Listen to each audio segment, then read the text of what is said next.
یہ صدیوں پرانی بات ہے۔ بغداد کے ایک پرانے محلے میں عادل نام کا ایک نانبائی رہتا تھا۔ وہ پیشے سے روٹیاں پکانے والا تھا مگر ساتھ ہی آٹا بیچنے کا کام بھی کرتا تھا۔ عادل محنتی، ایماندار اور نرم دل انسان تھا۔ دن بھر تندور کی آگ کے سامنے پسینہ بہاتا، مگر چہرے پر ہمیشہ سکون بھری مسکراہٹ رہتی۔ عادل کے 2 بیٹے تھے، دونوں عمر میں چھوٹے مگر سمجھدار اور باپ کے مددگار۔ وہ دکان پر آ کر ہلکی پھلکی کام سنبھالتے، کبھی آٹا چھانتے، کبھی روٹیاں ترتیب سے لگاتے۔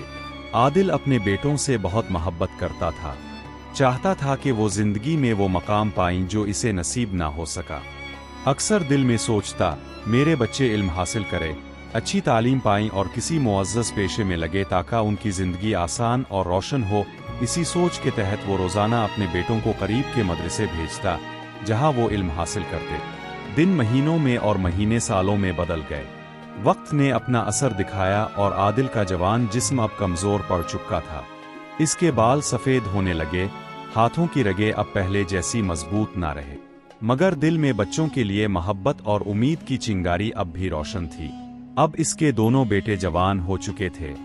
بڑا بیٹا تعلیم میں ذہین تھا، علم فہم میں سب سے آگے، مگر مزاج میں سخت اور باپ کے ساتھ رویہ اکثر تلخ رکھتا۔ دوسری طرف چھوٹا بیٹا پڑھائی میں کمزور ضرور تھا، مگر دل سے نرم، فرمانبردار اور باپ کا سچا سہارا۔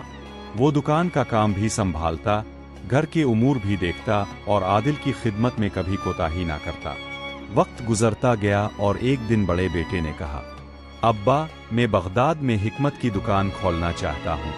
میں نانبائی کا کام نہیں کر سکتا، نہ ہی حکومت کی نوکری میں دلچسپی ہے۔ میں نے اتنا علم اس لیے حاصل نہیں کیا کہ ساری زندگی روٹیاں پکاتا رہوں اور دوسروں کی خدمت میں گزار دوں۔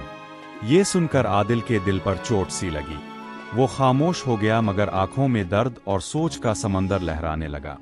ایک لحاظ سے بیٹے کی بات میں وزن تھا، علم کا مقصد بہتر مقام اور عزت والا پیشہ حاصل کرنا ہی تو ہوتا ہے، مگر مسئلہ صرف صحیح یا غلط کا نہیں بلکہ باپ کی فرمانبرداری اور خدمت کا تھا۔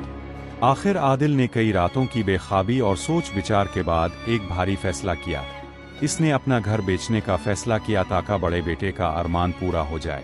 دکان اس نے چھوٹے بیٹے کے حصے میں رکھی اور گھر بڑے بیٹے کے نام کر دیا۔ چھوٹا بیٹا دل برداشتہ ہو گیا مگر باپ کی رضا کے آگے سر جھکا دیا۔ یوں وہ گھر جس میں محبت، محنت اور یادوں کے سال چھپے تھے، بیچ دیا گیا۔ بڑا بیٹا خوش ہو گیا، اپنی حکمت کی دکان کھولی اور شہر میں جا کر رہنے لگا۔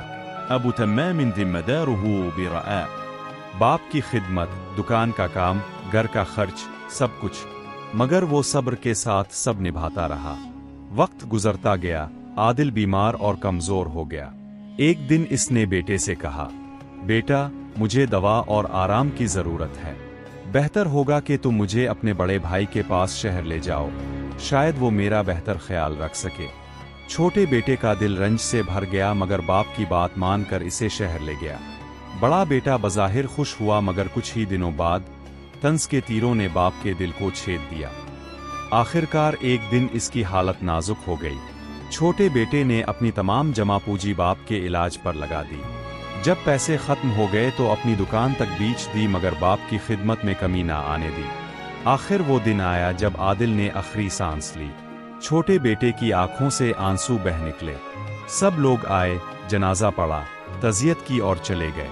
چھوٹا بیٹا تنہا رہ گیا، بے سہارا، مگر دل میں ایمان اور صبر قائم رہا۔